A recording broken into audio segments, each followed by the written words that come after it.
ಇತ್ತೀಚೆಗೆ Donald Trump ಅವರು ನಮ್ಮ ದೇಶದ ಪ್ರಧಾನಮಂತ್ರಿಯಾದಂತಹ ನರೇಂದ್ರ ಮೋದಿ ಅವರ ಮೇಲೆ ಒಂದು ಟ್ವೀಟ್ ಅನ್ನ ಮಾಡಿದ್ರು. ಆ ಟ್ವೀಟ್ ಆದ್ರೂ ಏನು ಅಂತ ಅಂದ್ರೆ, ನರೇಂದ್ರ ಮೋದಿ ಅವರು ನನ್ನನ್ನ ಅಂದ್ರೆ ಡೊನಾಲ್ಡ್ ಟ್ರಂಪ್ ಅವರನ್ನೇ ಸರ್ ಅಂತ ಕರೀತಾರೆ ಅಂತ ಹೇಳಿ. ಆದ್ರೆ ಈ ಒಂದು ಟ್ವೀಟ್ ಬರೀ ಸಾಮಾನ್ಯವಾದ ಟ್ವೀಟ್ ಅಲ್ಲ, ನಮ್ಮ ದೇಶದ ಪ್ರಧಾನಮಂತ್ರಿ ಅವರನ್ನ ಅವಮಾನ ಮಾಡಿದಂತಹ ರೀತಿಯಲ್ಲಿ ಈ ಒಂದು ಟ್ವೀಟ್ ಇತ್ತು.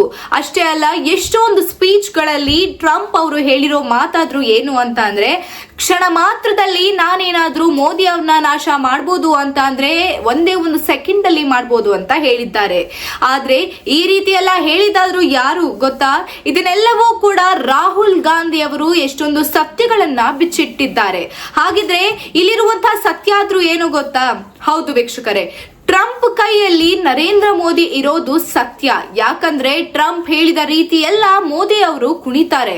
ಯಾಕೆ ಅಂತ ಅಂದ್ರೆ, ಮೊದಲನೆಯ ರೀಸನ್ ಬಂದು ಇನ್ ಸ್ವಲ್ಪ ದಿನಗಳಲ್ಲಿ 3.5 ಲಕ್ಷ ಎಪ್ಸ್ಟೀನ್ ಫೈಲ್ಸ್ ಗಳು ರಿಲೀಸ್ ಆಗುತ್ತೆ.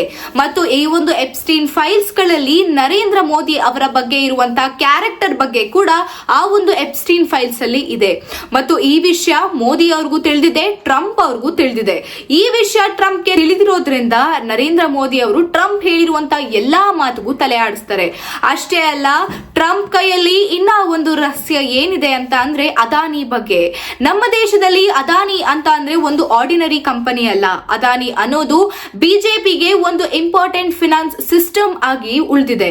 ಹಾಗಿದ್ರೆ ಅದಾನಿ ಮೇಲೆ ಇಂಟರ್ನ್ಯಾಷನಲ್ ಕ್ರಿಮಿನಲ್ ಕೇಸಸ್ ಬಹಳಷ್ಟು ಇದೆ. ಆದ್ರೆ ಇಲ್ಲಿ ಟ್ರಂಪ್ ನ ಟಾರ್ಗೆಟ್ ಬಂದು ಅದಾನಿ ಅಲ್ಲ, ಟ್ರಂಪ್ ನ ಟಾರ್ಗೆಟ್ ಆಗಿರೋದು ನರೇಂದ್ರ ಮೋದಿ ಅವರು. ಇಷ್ಟೆಲ್ಲ ವಿಚಾರಗಳು ರಾಹುಲ್ ಗಾಂಧಿ ಅವರು ಹೇಳಿದ್ದಾರೆ. ಅದಕ್ಕೇನೆ ಟ್ರಂಪ್ ಕೂಡ ಯಾವುದೇ ರೀತಿಯಾದಂತಹ US ಟ್ವೀಟಿನ ಸೈನ್ ಮಾಡು ಅಂತ ಅಂದ್ರೆ ಮೋದಿ ಇಮಿಡಿಯೇಟ್ಲಿ ಸೈನ್ ಮಾಡ್ತಾರೆ. ಮತ್ತು ಟ್ರಂಪ್ ಇಸ್ರೇಲ್ಗೆ ಹೋಗ್ಬೇಕು ನೀನು ಅಂತ ಅಂದ್ರೆ ಮೋದಿ ಅವರು ನೆಕ್ಸ್ಟ್ ಮಿನಿಟ್ ಇಸ್ರೇಲ್ ಅಲ್ಲಿ ಇರ್ತಾರೆ.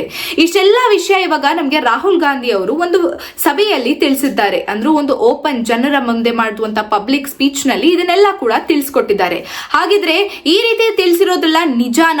ನೀವೆಲ್ಲಾರು ನಂಬ್ತೀರಾ ರಾಹುಲ್ ಗಾಂಧಿ ಅವರು ಹೇಳಿರೋ ಮಾತು? ಅಥವಾ ನಮ್ಮ ನರೇಂದ್ರ ಮೋದಿ ಅವರು ಯಾವ ರೀತಿಯಾದಂತಹ ತಪ್ಪನ್ನ ಮಾಡಿಲ್ಲ ಆ ಒಂದು ಎಪ್ಸ್ಟೀನ್ ಫೈಲ್ಸ್ ಪ್ರಕಾರ?